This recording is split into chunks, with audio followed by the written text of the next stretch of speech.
ఓం సాయిరామ్. సమర్థ సద్గురు సాయినాథ్ మహారాజ్ కి జై. ముందుగా మన సాయి కుటుంబ సభ్యులందరికీ నమస్కారం అండి. అందరూ కూడా సుఖంగా, సంతోషంగా, ఆరోగ్యంగా బాగుండాలని మనస్ఫూర్తిగా కోరుకుంటూ ఈ రోజు వీడియో మొదలు పెడుతున్నాను. ఇక ఈ రోజు వీడియోలో బాబా గారు ఏం చెప్పబోతున్నారంటే, తల్లి, ఈ రాత్రికి నా దర్శన భాగ్యం నీకు కలుగుతుంది.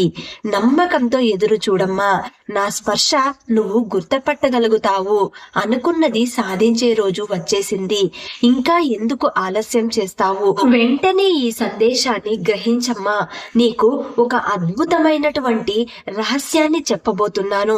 ఈ రోజు రాత్రికి నా దర్శన భాగ్యాన్ని కల్పిస్తాను. అంతేకాదు, నువ్వు ఏదైతే కోరుకుంటున్నావో, ఇన్ని రోజులుగా ఏ కష్టం కోసమైతే మదన పడుతున్నావో ఆ కష్టాన్ని నీకు దూరం చేస్తాను.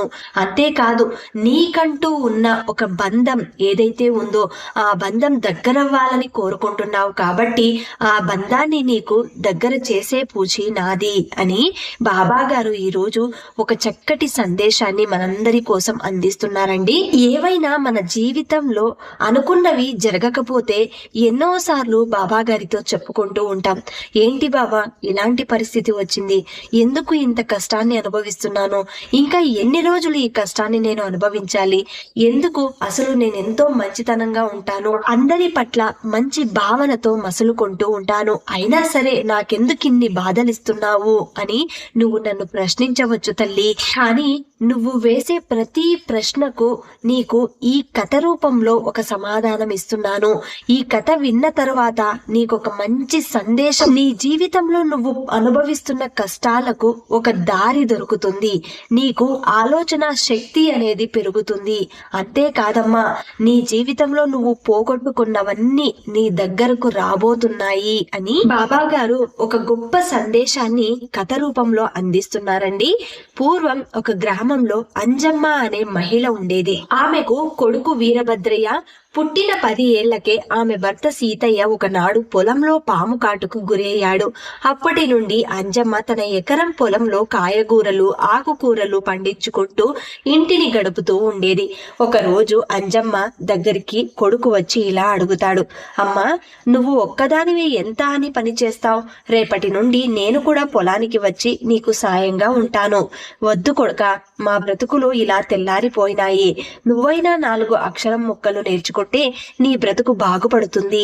నాకు సాయం చెయ్యాలని నువ్వు అనుకుంటే ఒక పని చెయ్యి. నేను 4 పాడి గేదెలను కొంటాను. వాటిని మన ఇంటి పెరట్లో పెట్టి వాటి సంరక్షణ చూసుకుంటూ నువ్వు 2 పూటల వాటి పాలను ఇంటి దగ్గరే అమ్ముతూ మిగిలిన సమయంలో నీ చదువు సాగించు.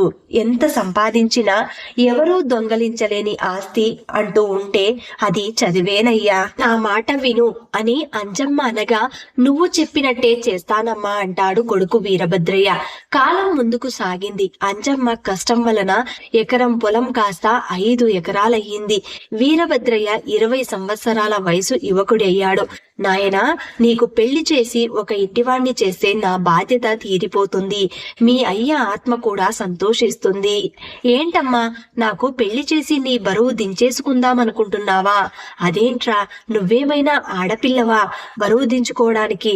కోడలు వస్తే నాకు సాయంగా ఉంటుందని అన్నాను. మన పొలం పక్క పొలం సాంబయ్య కూతురిని నీకిచ్చి పెళ్లి చేయాలనుకుంటున్నాను. అమ్మా, నువ్వు ఎలా చెప్తే అలాగే, నీ ఇష్టమే నా ఇష్టం.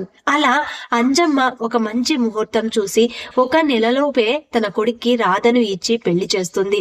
అయితే రాధమ్మ ఇంటికి వచ్చిన 3వ రోజునే అంజమ్మని చూస్తూ ఇలా అంటుంది, అత్తమ్మ, 10వ తరగతి చదివిన నా మొగుడితో పాలు పితికించి పేడ ఎత్తించి పని చేయిస్తున్నావా?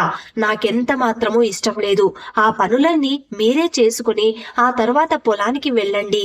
అదేంటమ్మా, వయసు మీద పడుతుంది, ఆ పనులన్నీ నేనొక్కదాన్ని ఎలా చేయగలను అని కోడలితో అంటుంది. అప్పుడు రాధమ్మ ఇలా అంటుంది, చేయలేకపోతే ఏ అనాథాశ్రమంలోనో ఏ పూటకుళ్ళమ్మ ఇంట్లోనో తలదాచుకోండి. అంతేగాని నా మొగుడు ఆ పనులు చేయటం నాకు ఇష్టం లేదు. అబ్బాయి ఏమైనా పరాయి ఇంటి పనులు చేస్తున్నాడా? లేదు కదమ్మా, మన ఇంటి పనులే కదా చేస్తున్నాడు. అలా అంటావేమిటమ్మా? నేనంతే, నేను ఇలానే మాట్లాడుతాను. ఆ రోజు సాయంత్రం వీరభద్రయ్య బయట నుండి ఇంటికి వస్తున్నప్పుడు ఈ మాటలన్నీ బయటకు వినబడతాయి. నాయనా వీరభద్రయ్య, నీతో కొంచెం మాట్లాడాలి రా ఏంటమ్మా, ఏం మాట్లాడాలి?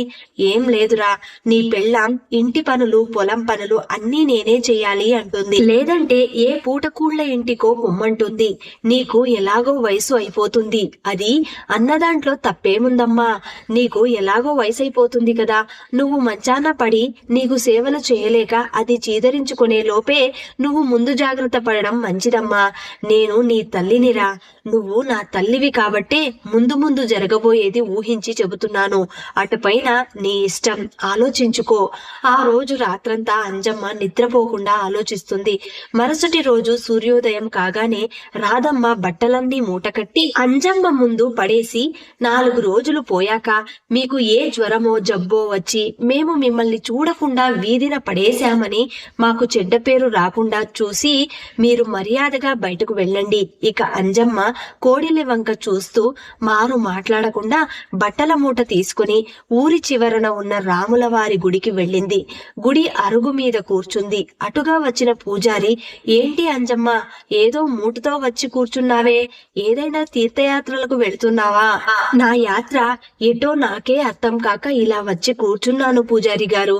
అదేంటమ్మా, ఇల్లు కొడుకు కోడలు అన్నీ వదిలేసి ఇక్కడకు రావడం ఏమిటి? పూజారి గారు, పని చేయని పనికిరాని గొడ్డును ఏం చేస్తారు? కసాయి వాడికి అమ్మేస్తారు కదమ్మా. నా పరిస్థితి అదే పూజారి గారు. గొడ్డునైతే కసాయి వాడు కొంటాడు, నన్నెవరు కొంటారు చెప్పండి? నా కొడుకు కోడలు ఇంటి నుంచి గెంటేశారయ్యా. తల్లి, నీకు ఎంతటి కష్టం వచ్చింది అని పూజారి బాధపడతాడు. అప్పుడు అంజమ్మ ఇలా అంటుంది, అయ్యో పూజారి గారు, కష్టాలు మానవులకు తప్ప ఏ చెట్లకు పుట్లకో వస్తాయా చెప్పండి? దిక్కులేని వారికి దేవుడే దిక్కని ఇక్కడికి వచ్చాను. మీకు కూడా ఇబ్బంది అయితే చెప్పండి, ఎక్కడికైనా వెళ్ళిపోతాను. ఎంత మాట అన్నావు తల్లి? నీకెన్నాళ్ళు కావాలంటే అన్ని నాళ్లు ఇక్కడే ఉండు. స్వామివారి సేవ చేసుకుని తరించు.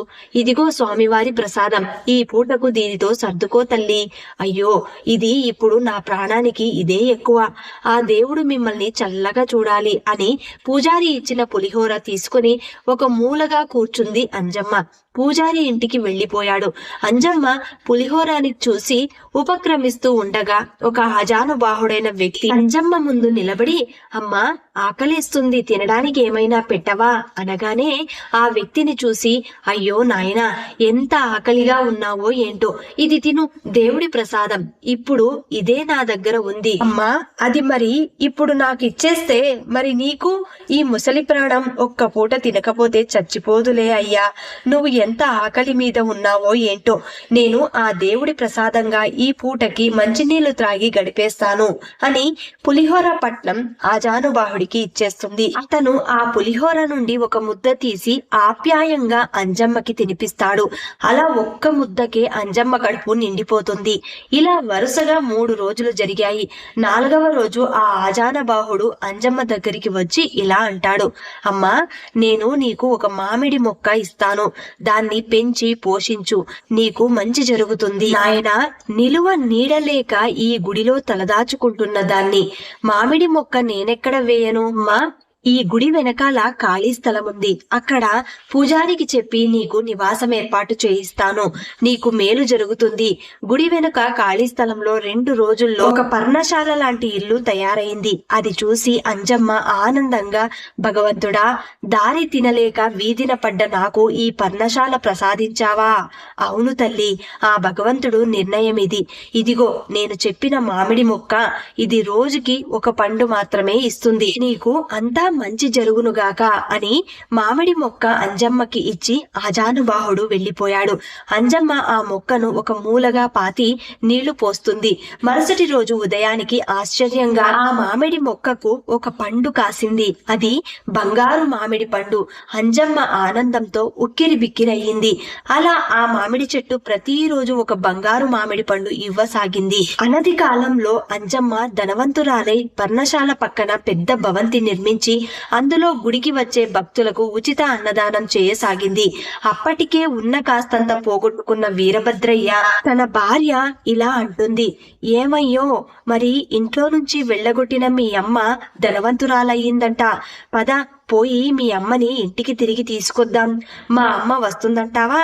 వీరభద్రయ్య రాధమ్మ ఇద్దరు వెళ్ళి, అమ్మ, తప్పైపోయింది, మమ్మల్ని క్షమించు, పద ఇంటికి వెళదాం అవునత్తయ్య, తెలియక తప్పు చేశాను, మమ్మల్ని క్షమించు, మన ఇంటికి వచ్చేయండి. అమ్మా రాధమ్మ, మీరు మంచే చేశారు.